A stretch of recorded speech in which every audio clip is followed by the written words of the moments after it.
Hey, everybody, it is David Ault, and I want to welcome you to the gathering. Again, always an honor. Thank you, thank you, thank you for spending a little bit of your time with me.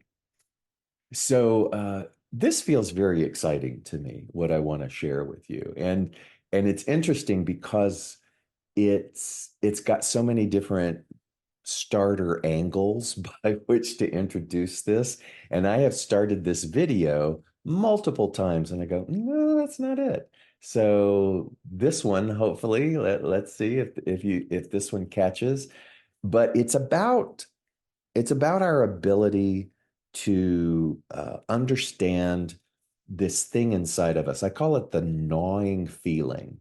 You know, when things feel unfinished, and I bet that you can relate because I have experienced in conversations with people that gnawing feeling isn't necessarily a current feeling, but it's a long-standing feeling. It's sort of like what you might call regret.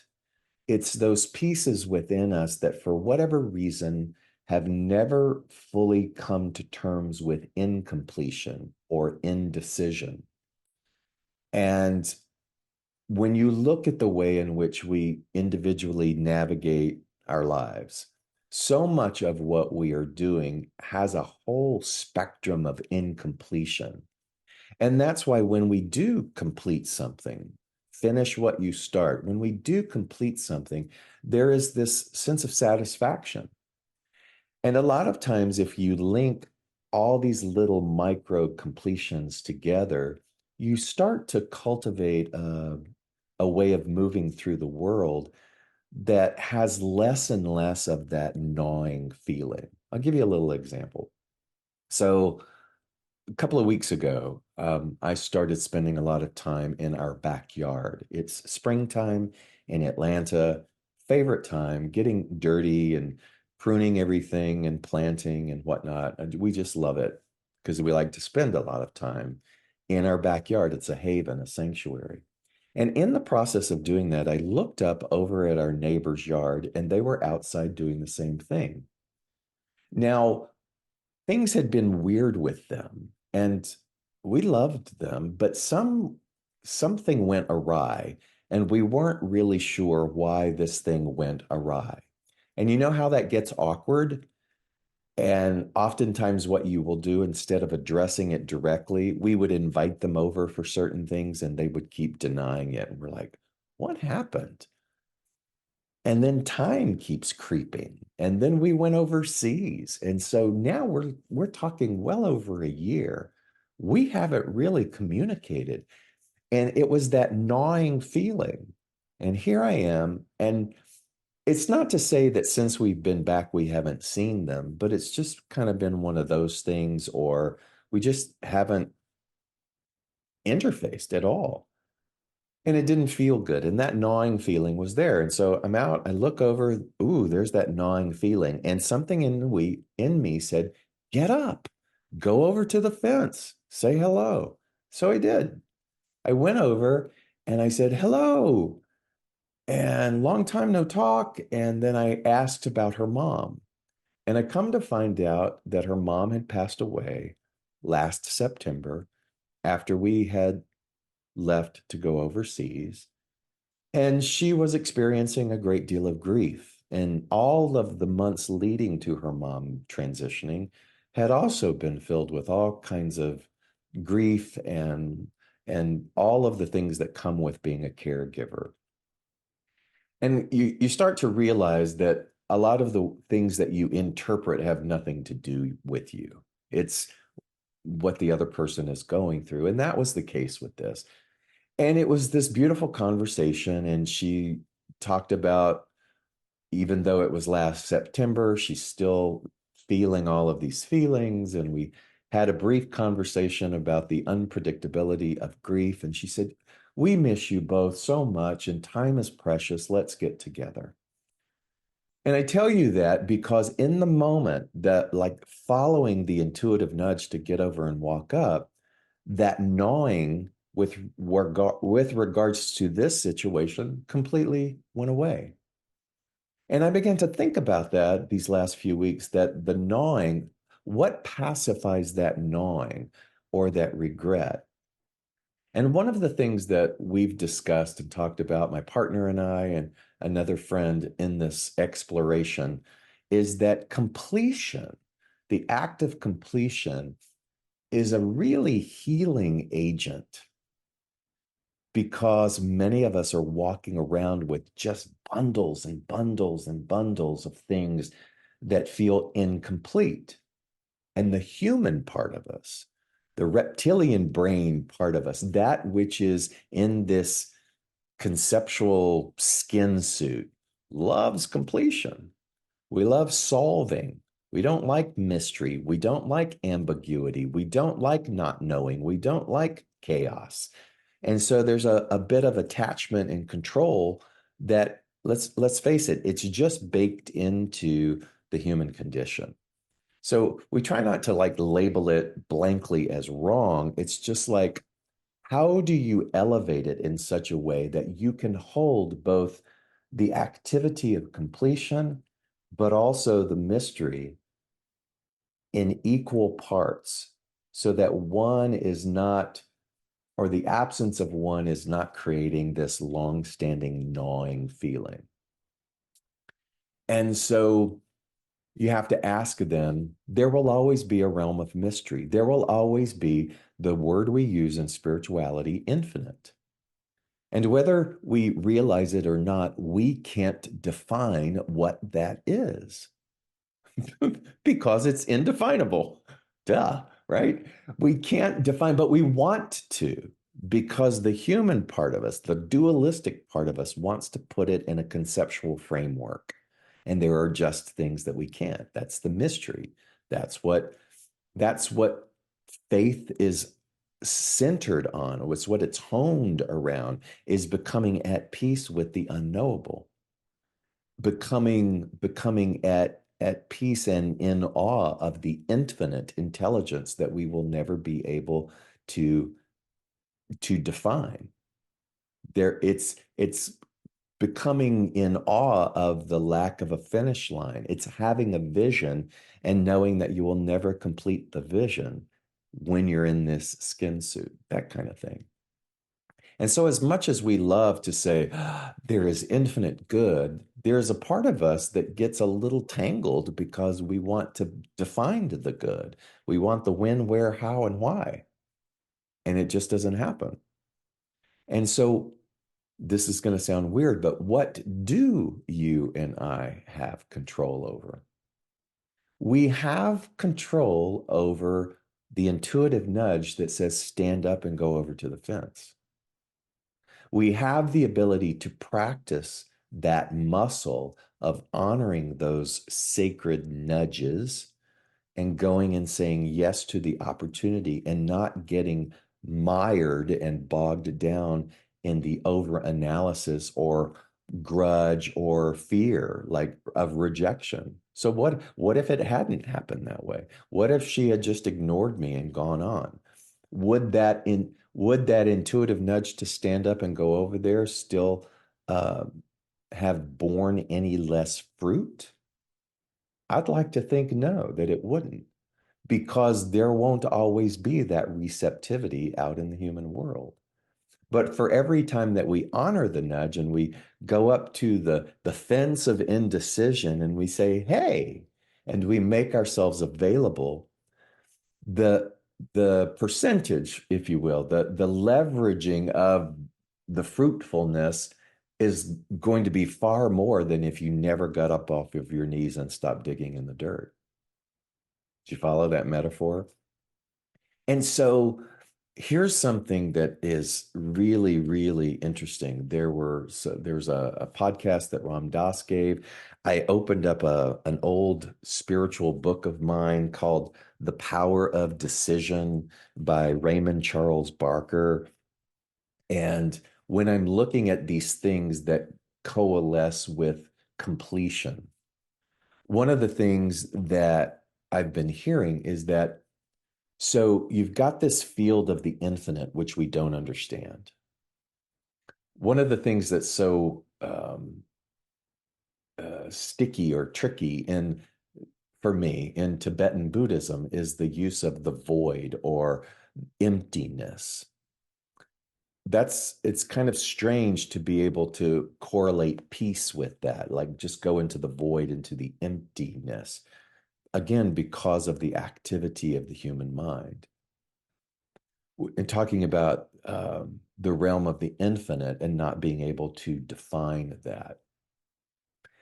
But in Sanskrit, there really is no word that describes emptiness, and yet the word emptiness is used so much in the Western vernacular of teaching Tibetan Buddhism. The word is more like shunyata, and it's almost like there is a border. There is a border between the finite and the infinite, and we're on this side of the border. We're on the finite side, and we simply cannot comprehend what's over here. We can't.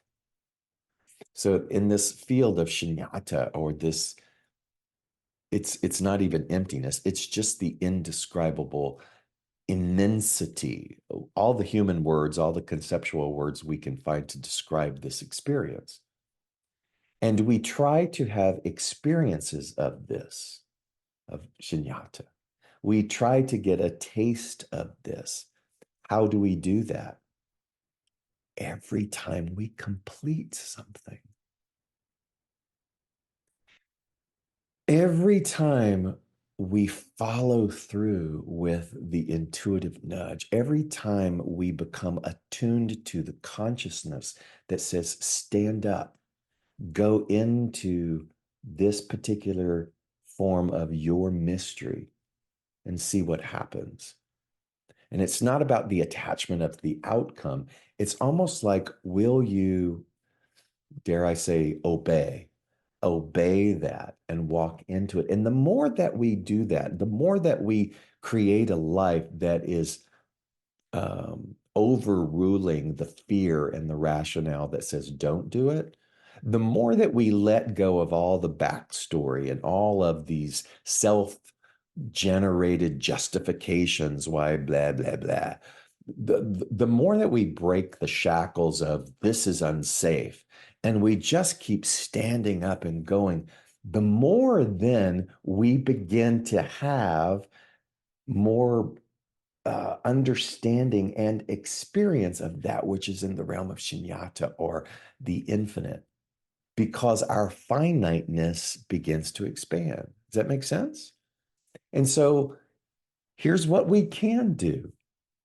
We can start finishing what we start.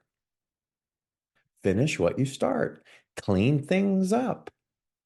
Look and notice what that gnawing feeling is and see if you can pinpoint or define what it centers around. Perhaps it's just a feeling. But if you can spend time with that feeling, then you can ask yourself, or you can make yourself available to guidance and say, then what must I do to bring a sense of completion to this gnawing feeling? Maybe it's a conversation. Maybe it's a forgiveness practice. Maybe it's moving something off of the back burner that has been calling you for a long, long time to come and finish it. Maybe it's taking little micro things throughout the day and saying like, okay, I'm gonna practice what does it mean to complete something. So you're sitting down, you have the desire to get up and make a cup of coffee. So you go, I'm gonna focus on that. So you get up and you methodically look at all of the ways in which you make the coffee, through the brewing process, to the pouring in the cup, to the taking to the cup, and to the drinking it. And when you're done, you go, okay, what was that completion like? And you see, because that feels natural, because you do it all the time, that that same natural ability exists in all of the things that you've been avoiding. Maybe it's not identical step by step. Maybe there are different things, but the act of being willing to complete something, to clean something up, to have the conversation, to dust off the creative idea that keeps gnawing at you in order to increase increase the space of our finiteness so that we have more, and so that that border between our finite and the infinite becomes more and more encroaching upon the territory of the infinite. Do you see? We are responsible for the expansion of the infinite in and as us. And there was this podcast with Ram Dass that he said one of the things that happens that makes that infinite nature available to us is through self-love. The more that I can embody the practices and the naturalness of self-love, the more I will be able to feel the infinite nature of love that is in existence. I don't know why I never really thought about that before. The more that I am self-loathing, the less love I'm going to feel anywhere, because I'm not, dare I say, a match for that. The more that I practice completing acts of self-love, the more I feel the naturalness of love, which is nothing but what resides in shunyata over there, over the border, because now I'm welcoming it into my life as a rite of passage, as a state of ownership, as a natural state. So Raymond Charles Barker, he in this book, he said this: at the center of your consciousness is a purpose, but not a plan. The purpose is that of the infinite mind, aware of itself, thereby having consciousness. So let me stop there first. So at the center of your consciousness is a purpose, not a plan. The purpose then is that of the infinite mind, that over here, which is in shunyata. The purpose is for you and I to have more of that, for it to become aware of itself, having consciousness by means of us. This consciousness then is the purpose of your being.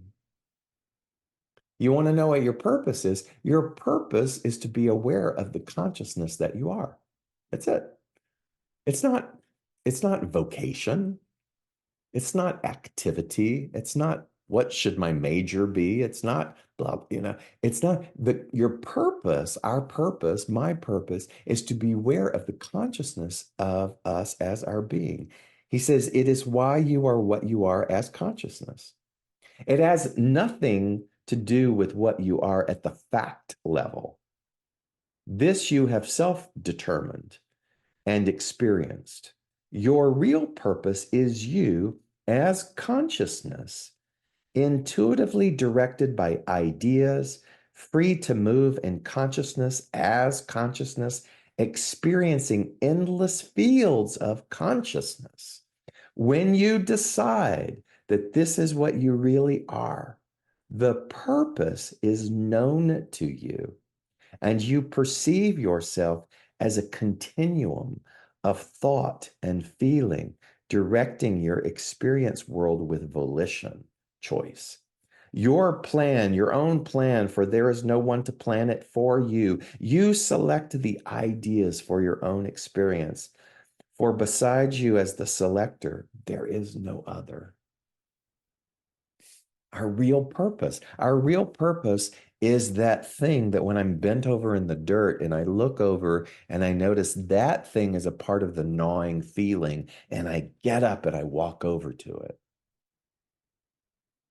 That something happens, that consciousness then has this foray. And I will say, we went over, we had the best time. We talked for hours, and it was just so lovely. And whether it ever happens again or not, it doesn't matter, because to me, what I knew in that moment, that it was the fruit of saying yes to the consciousness that wanted me to realize that this is how life can be. No, it's not going to be matchy all the time. People are not going to go, ah. But what we're going to get used to is that the response, it's not about the response.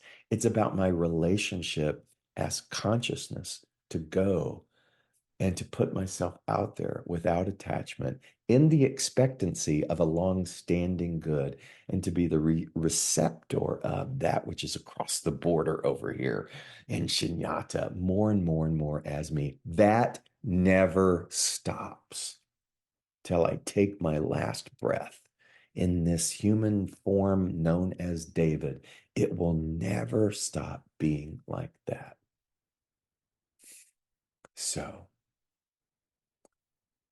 where is completion and decision asking you to dust itself off, to bring alive your own inner spring, your rebirth, if you will, because there's no better time than the present.